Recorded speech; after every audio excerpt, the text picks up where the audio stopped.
Exercise 2 का example question number 14 जो कि है यहाँ का लास्ट क्वेश्चन। आइए देखते हैं इस क्वेश्चन को, और ये अपने आप में एक अच्छा पैटर्न है। क्वेश्चन मैं रीड करता हूँ। क्वेश्चन ये कि जब किसी आयत की लंबाई में 5 इकाई की कमी तथा चौड़ाई में 2 इकाई की वृद्धि कर दी जाती है। अब इकाई क्या होता है? इकाई तब लिखा जाता है जब आपने, क्योंकि हम जानते हैं कि लंबाई और चौड़ाई किस में रहता है, लंबाई और चौड़ाई आपका रहता है सेंटीमीटर में, हो सकता है एमएम में, हो सकता है, समझ गए आप। तो इस तरीके से जब ये नहीं लिखना होता है तो क्या लिख देते हैं हम, इकाई लिख देते हैं। तो 5 इकाई की कमी कर दी जाती है और चौड़ाई में 2 इकाई वृद्धि कर दी जाती है, तब उसका क्षेत्रफल 80 वर्ग इकाई कम हो जाता है। आपको पता होगा कि एक आयत की लंबाई और चौड़ाई को गुणा करके हम क्या प्राप्त करते हैं, उसका क्षेत्रफल ज्ञात करते हैं। तो इस केस पे जो उसका क्षेत्रफल है वो 80 वर्ग इकाई क्या हो जाता है, कम हो जाता है। ये देने वाला है हमें इक्वेशन नंबर 1। और जब उसकी लंबाई में 10 इकाई की वृद्धि और चौड़ाई में 5 इकाई की कमी कर दी जाती है तो आयत का क्षेत्रफल 50 वर्ग इकाई बढ़ जाता है। तब हमें आयत की लंबाई और चौड़ाई ज्ञात करनी है। तो जिसको ज्ञात करनी है उसको हम मान लेते हैं कि माना कि यह है आपका 14 नंबर, माना कि आयत की लंबाई है आपका x इकाई, क्योंकि दूरी तो हमें पता नहीं है तो क्या मान लेंगे हम, x मान लेंगे, तथा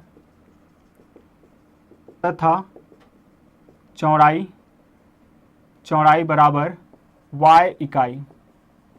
यहाँ के ये जो लंबाई और चौड़ाई है वो मुख्य पात्र है इस कहानी के। अब लंबाई और चौड़ाई को गुणा करके हमें क्या निकालना रहता है, क्षेत्रफल, क्योंकि यहाँ क्षेत्रफल का भी जिक्र है। तो जब तक हम क्षेत्रफल यहाँ ज्ञात नहीं कर लेते तब तक हम चीज़ों को रिलेट नहीं कर पाएंगे। इसलिए क्षेत्रफल, इसलिए आयत का क्षेत्रफल क्या हो जाएगा, लंबाई गुना चौड़ाई अर्थात x इंटू वाई वर्ग इकाई। इन यूनिट को लिखना बिल्कुल नहीं भूलेंगे, ये बहुत ही इंपॉर्टेंट है। चलिए अब बढ़ते हैं केस नंबर 1 की तरफ। और केस नंबर 1 का क्या कहना है, केस नंबर 1 का क्या कहना है, जब लंबाई में क्या, लंबाई को आपका 5 इकाई की कमी कर दी जाए तथा चौड़ाई में 2 इकाई की वृद्धि कर दी जाए। तो लंबाई में 5 इकाई की कमी, केस नंबर 1 है कि जब लंबाई में 5 इकाई की कमी, तो x इकाई अभी है तो x माइनस 5 इकाई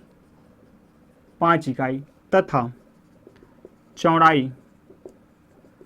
चौड़ाई क्या हो जाए आपका 10 इकाई की वृद्धि, 2 इकाई की वृद्धि, चौड़ाई में 2 इकाई की वृद्धि, तो x प्लस 2 इकाई आपका ये हो जाएगा।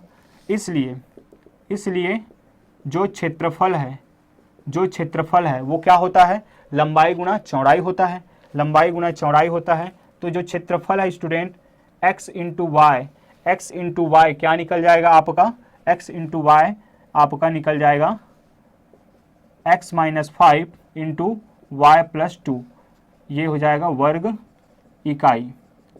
ये चीज़ें निकल गई।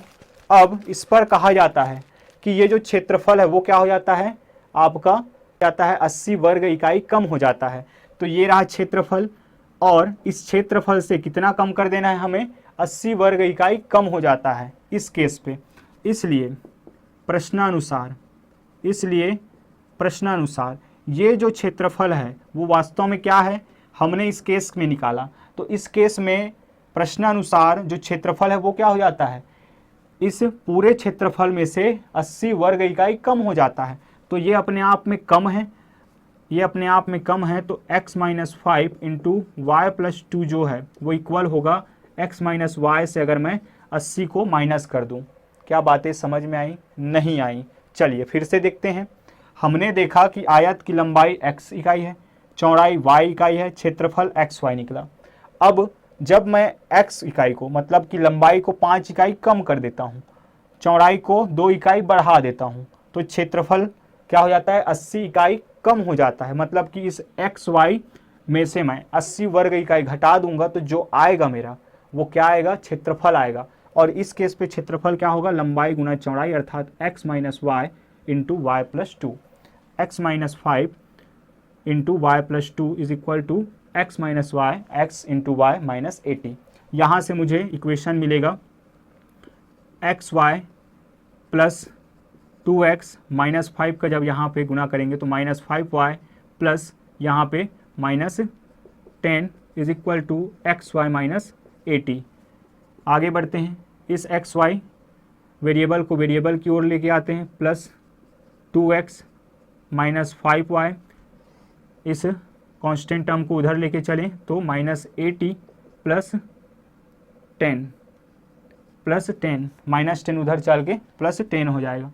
तो यहाँ से मिल जाएगा ये, अच्छा हमने एक्स वाई को लेके आना भूल गए, यहाँ एक्स वाई चल के जब इधर आएगा तो यहाँ आ जाएगा minus x y minus 80 plus 10, ये कट जाएंगे आपस में, तो यहाँ बच जाएगा आपका 2x minus 5y is equal to यहाँ से 70। इक्वेशन नंबर 1, इक्वेशन नंबर 1 ये रहा इक्वेशन 1। आगे बढ़ते हैं और बढ़ते हैं हम केस नंबर 2 की तरफ। जो केस नंबर 2 है उनका क्या कहना है, इनका कहना है कि जब लंबाई को 10 इकाई वृद्धि कर दी जाए, जब लंबाई जो है 10 इकाई वृद्धि कर दी जाए, अर्थात अभी x है 10 इकाई बढ़ा देंगे हम, तथा चौड़ाई को क्या कर दी जाए, चौड़ाई को आपका 5 इकाई कम कर दी जाए, चौड़ाई को 5 इकाई कम कर दी जाए। तो अभी y है 5, अगर माइनस कर देते हैं तो हमें मिल जाएगा हमारी मनचाही गई जो चौड़ाई है वो। तब जो क्षेत्रफल है वो क्या हो जाएगा, वो हो जाएगा आपका x plus 10 into y minus 5। और इस केस पे क्वेश्चन के अनुसार ये जो क्षेत्रफल है किसके बराबर है, कि इसमें अगर हम 50 वर्ग इकाई जोड़ दें उसके बराबर है। क्वेश्चन के अनुसार क्या है कि इसमें अगर हम 50 वर्ग इकाई जोड़ दें उसके बराबर, अर्थात इस केस पे जो क्षेत्रफल है वो कितना बढ़ जाता है, 50 वर्ग इकाई बढ़ जाता है। तब इसलिए प्रश्नानुसार क्या हो जाएगा, ये प्रश्नानुसार x plus 10 into y minus 5 is equal to क्या, एक्स वाई प्लस 50।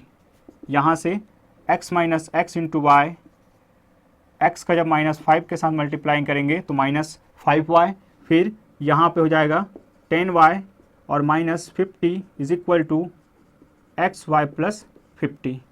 यहाँ से x y minus 5y plus 10y, variables को वेरिएबल की ओर तो ये हो जाएगा माइनस एक्स वाई, और ये जो अचर पद है उसको अचर पद की ओर, तो 50 प्लस 50।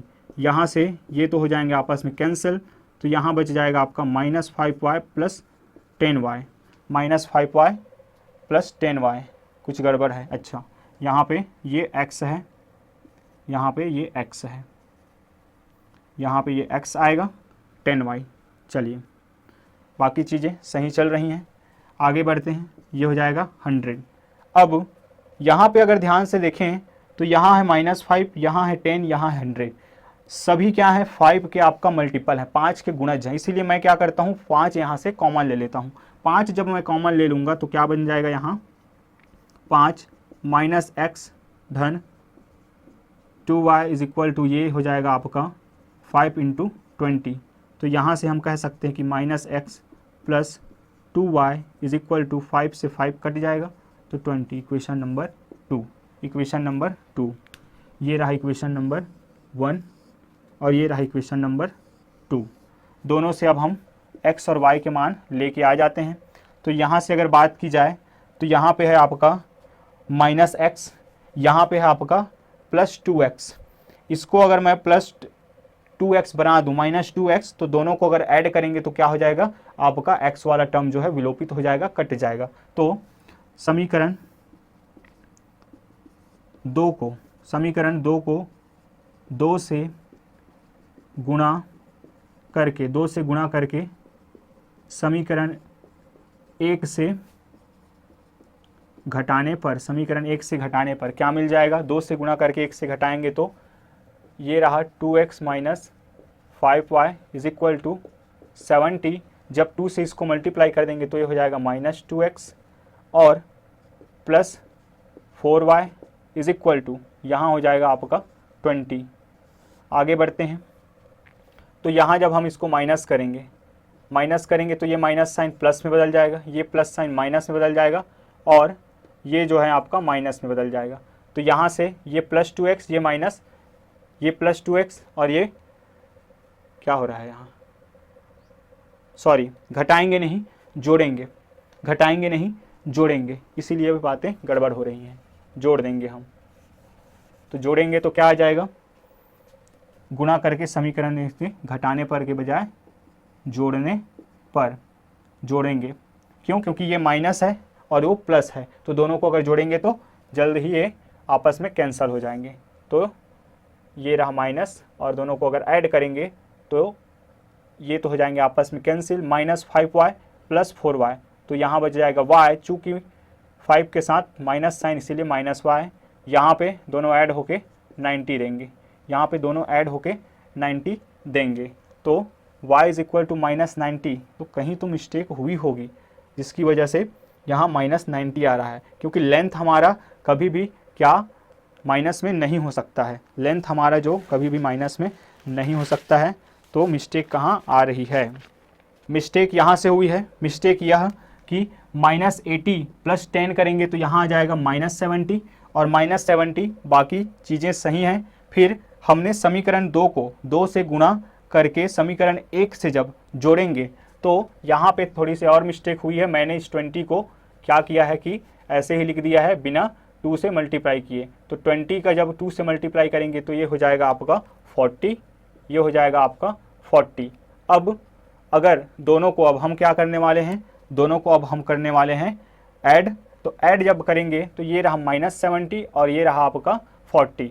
तो -70 और ये 40, तो 2x और 2x तो कट जाएंगे, -5y + 4y करेंगे तो यहाँ आ जाएगा -y और -70 + 40 करेंगे तो आएगा -30। तो यहाँ से y इज इक्वल टू मिल जाएगा 30 और y क्या है आपका, y है आपका चौड़ाई, तो 30 इकाई, 30 इकाई y बराबर 30 समीकरण 1 में रखने पर, समीकरण 1 में जब y बराबर 30 रखेंगे तो क्या हो जाएगा आपका 2x - 5 × 30 इज इक्वल टू -70। यहाँ से 2x इज इक्वल टू 5 3 ज़ार होगा 150, यहाँ से 150 ये -70। आगे बढ़ते हैं, 2x इज इक्वल टू -70 + 150, तो 2x इज इक्वल टू हो जाएगा यहाँ 80 और इसीलिए x इज इक्वल टू हो जाएगा 40 इकाई, 40 यूनिट्स। क्यों? क्योंकि 2 जब इधर जाएगा तो यहाँ पे क्या कर देगा, इसको डिवाइड कर देगा, इधर मल्टीप्लाई में है तो इधर डिवीज़न में हो जाएगा। इस तरीके से अतः आयत की